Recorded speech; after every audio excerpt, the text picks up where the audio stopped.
As the Bank of England and the UK Treasury recently launched public consultations to investigate the potential design of central bank digital currency, the UK is preparing to handle the legal and regulatory issues connected with implementing a digital pound.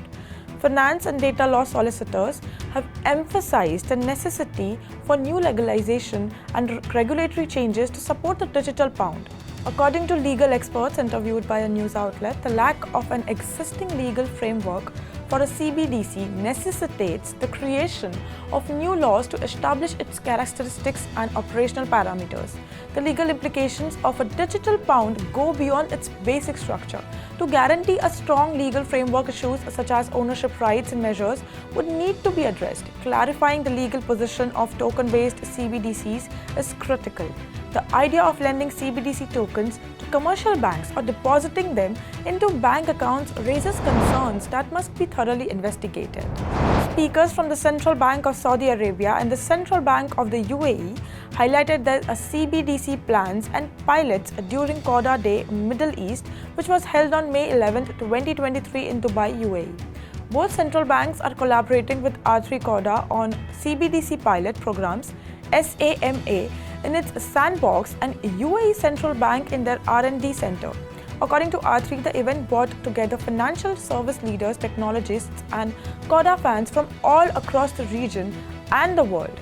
His Excellency Saif Hamed Hamad Al Daheri, Assistant Governor Strategy, Financial Infrastructure and Digital Transformation, Central Bank of UAE, and Mr. Mohsin Al Zarani, Virtual Assets and CBDC Program Lead, Saudi Central Bank SAMA, were among the notable speakers, as was Richard G. Brown, Chief Technology Officer, R3.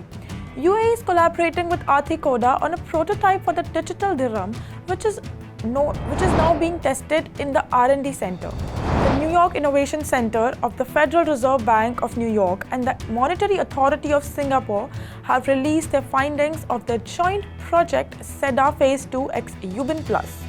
The study investigated the use of central bank digital currency for wholesale cross-border payments made with one or more vehicle currencies.